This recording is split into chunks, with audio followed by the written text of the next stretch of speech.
प्रधानमंत्री वेश बदलते रहते हैं और हम देश बदलने के लिए निकले हुए हैं। ऐसा देखा जाए 2024-2029 के लिए फर्स्ट राउंड है। अगर एक आलोचना आप कर सकते हैं जो मैं मानूंगा भारत जोड़ो यात्रा के बारे में, कि हमें पहले निकालना चाहिए था। चिराग पासवान आएंगे ना आएंगे वो उन पर निर्भर करता है। हमने भारत जोड़ो यात्रा नहीं निकाला है ताकि सारे विपक्ष की पार्टियां कांग्रेस में आके मिल जाएं या जुड़ जाएं। हमारे देश में 2 वोट कटर पार्टी है, एक आम आदमी पार्टी और दूसरा ओवैसी की पार्टी। वो आरएसएस की वजह से तो लॉन्च हुई थी।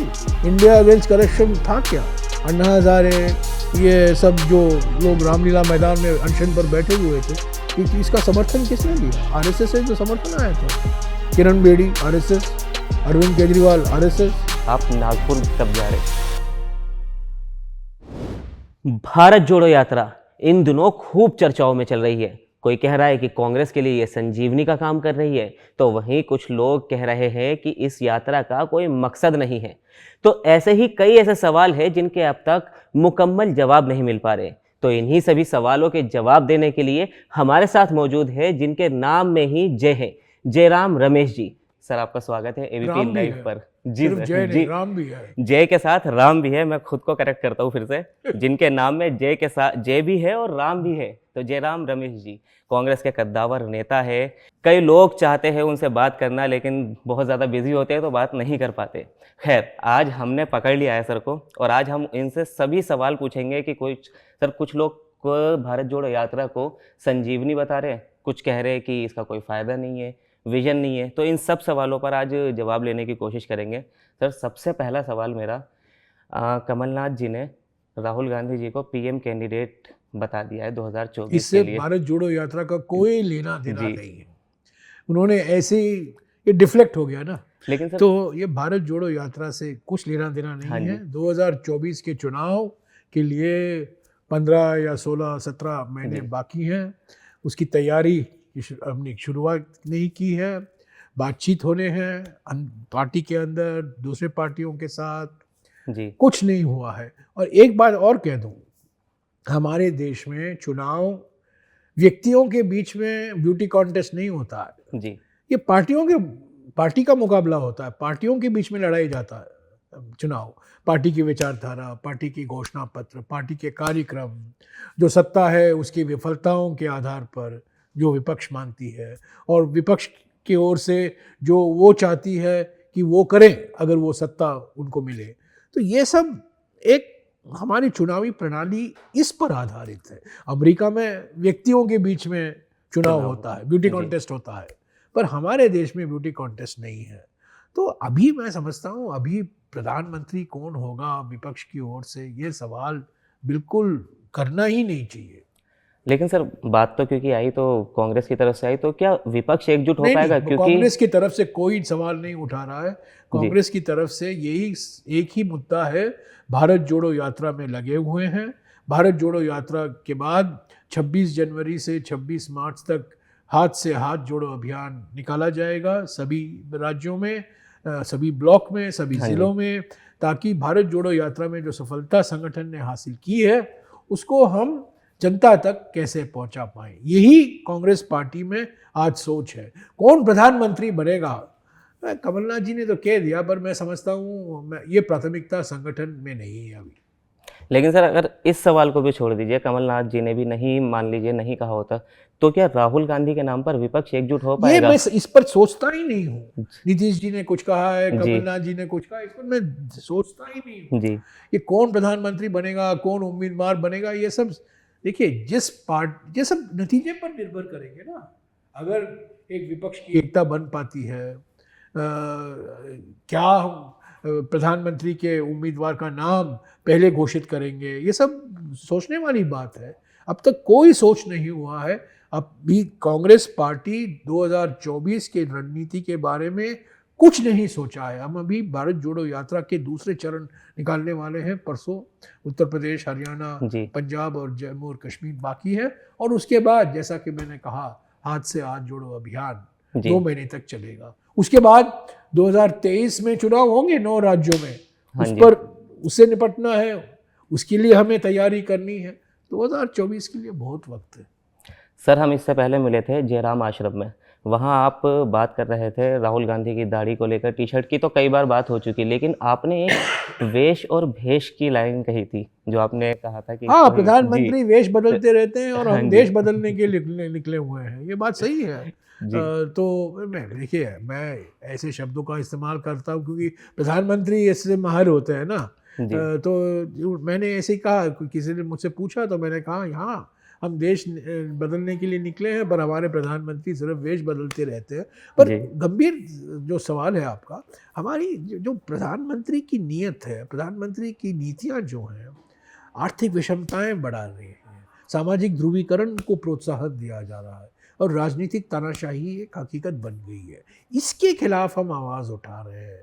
जनता में जागरूकता के लिए हम जा रहे हैं। जनता जागरूक हो, ये 3 खतरे हैं। लोग मुझे पूछते हैं भारत टूट नहीं रहा है, तो हम अब जोड़ क्या रहे हैं? जी जोड़ने को क्यों लगे हुए हैं? मैं कहता हूँ कि खतरा है, समाज के लिए खतरा है, लोकतंत्र के लिए खतरा है, देश के लिए खतरा है, क्योंकि आर्थिक विषमताएं बढ़ रही हैं, सामाजिक ध्रुवीकरण बढ़ रहा है, राजनीतिक तानाशाही बढ़ रहा है। जी तो इससे खतरा है, तो इससे बचना है हमें और एडवांस एक्शन लेना है।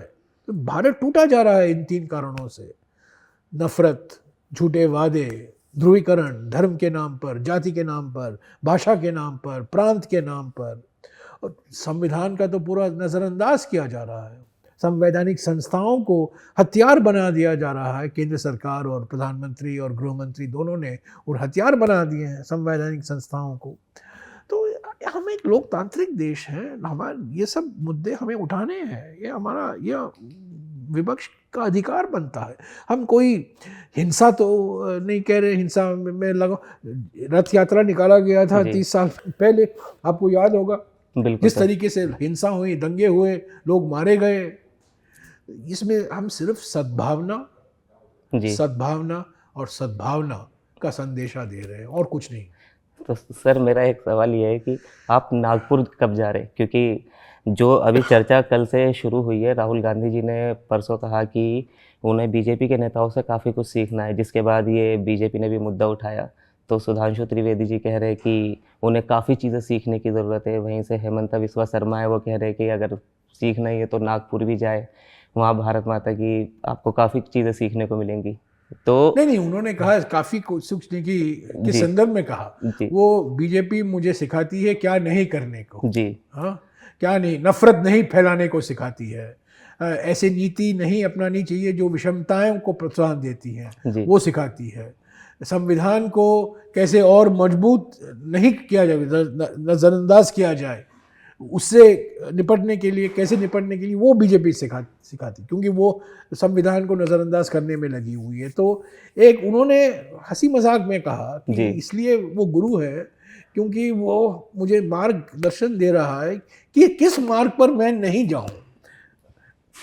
तो पर हाँ, लाल चौक तो ज़रूर जाएंगे। आपने श्रीनगर का जिक्र किया, 30 तारीख के पहले हम उम्मीद करते हैं 8 दिन का दौरा होगा जम्मू और कश्मीर, और उसके पहले 30 तारीख के पहले हम उम्मीद करते हैं कि राष्ट्रीय तिरंगा वहाँ फहरा जाएगा लाल चौक में। सर सुधांशु त्रिवेदी ने कल प्रेस कॉन्फ्रेंस किया और उन्होंने कई चीज़ें एक एक करके बताई। ये सीखना है, अगर सीखना है तो ये सीखे कि जब प्रधानमंत्री थे मनमोहन सिंह तो पाकिस्तान की तरफ से पलटवार किया, मोदी जी ने किस तरह साथ दिया। अब उन्होंने तो कई चीज़ें सिखा दी, लेकिन हाल ही में एबीपी के मंच पर भूपेश बघेल मूल बात सुधांशु त्रिवेदी कुछ भी बोलते रहे नहीं, पर जो बोल रहे हैं सर, राहुल जी का कहने का मतलब ये था कि मुझे क्या नहीं करना चाहिए, वो मुझे ज्ञान मिलता है बीजेपी को देखने के। जी, पर वो कांग्रेस तो ऑलरेडी कर रही है, क्योंकि भूपेश बघेल ने एबीपी के मंच पर अभी पीएम मोदी की तारीफ की, कहा था उन्होंने, हंसी मजाक में कहा था। जी सर, इसके अलावा एक चीज़ जो मेरी पर्सनली है, हमने राहुल गांधी जी की यात्रा को कवर किया, आप भी वहाँ थे, तो सर हम तो उनकी स्पीड को कवर कर नहीं पाए। आप कर पाते हैं? जितनी तेज़ वो चलते हैं, वो काफ़ी तेज़ चलते हैं। वो 1 घंटे में 6 किलोमीटर कवर कर लेते हैं। जी, मैं आगे चलता हूँ, मैं सेवा दल की टोली के साथ चलता हूँ, तो मेरे टोली में भीड़ नहीं होती है, इतने लोग नहीं आते ही नहीं हैं, तो मैं थोड़ा और तेज़ी से चल पाता हूँ। पर राहुल जी को कितने लोग मिले हैं, कितने घेर लोग हैं, सिक्योरिटी है, हज़ारों लोग आते हैं, फ़ोटो खिंचाना चाहते हैं, बातचीत करना चाहते हैं, उसके बावजूद वो 5.5 या 6 किलोमीटर कर लेते हैं एक दिन। वो बड़े सुपर फिट है वो। सर राहुल पीएम मोदी ने फिट इंडिया मुहिम चलाई थी, तो राहुल गांधी ने उन्हें भी पीछे छोड़ दिया है। वो तो सुपर फिट है, मैं तो क्या सुपर फिट, किसी ने कहा वो सुपर हिट है और सुपर जी। फिट भी है। अच्छा सर, एक आने वाला साल है 2023 जो कि आज से शुरू हो गया है। 9 राज्यों में इलेक्शन होने, उसमें राज्य ऐसे भी है जहां कांग्रेस की सरकार है और पहले थी भी, अब बदल गई है। तो क्या ये सेमीफाइनल है 2024 के लिए? आप किस तरह देखते हैं? देखिए ये सेमीफाइनल, ये मीडिया के लिए अच्छा है, क्वार्टर फाइनल, सेमीफाइनल, जी। फाइनल। ऐसा देखा जाए 2024 2029 के लिए फर्स्ट राउंड है, तो जी। ये सब मीडिया के लिए शब्दावली अच्छा है, पर मैं नहीं समझता हूँ ये कोई फाइनल है या सेमीफाइनल है। ये 9 राज्यों में चुनाव है, और ठीक है, ये बात सही है कि चुनाव में अगर हम जीतेंगे तो एक माहौल बन जाता है, चुनाव में अगर हम हारेंगे तो वो भी एक माहौल बन जाता है। तो हमारे समर्थक बड़े उत्साहित हो जाएंगे अगर हम जीतें, अगर हम हारेंगे तो हमारे समर्थक भी थोड़ा डाउन हो जाएंगे। तो ये चुनाव है, ये हमें करना है, हमें चुनाव में लड़ना है, और हम लड़ेंगे, जीतने के लिए लड़ेंगे। सर हमने अभी कुछ दिन पहले हाल ही में चिराग पासवान जी का इंटरव्यू किया, क्योंकि वो भारत जोड़ो यात्रा पे कुछ नहीं बोले हैं। तो हमने उनसे सवाल किया कि आप किस नज़रिए से देखते हैं, तो उन्होंने बहुत तारीफ़ की राहुल गांधी की, लेकिन उनका कहना ये है कि उनके पास कोई विजन नहीं है। अगर विजन होता तो बेहतर होता। तो विजन क्या है भारत जोड़ो यात्रा का?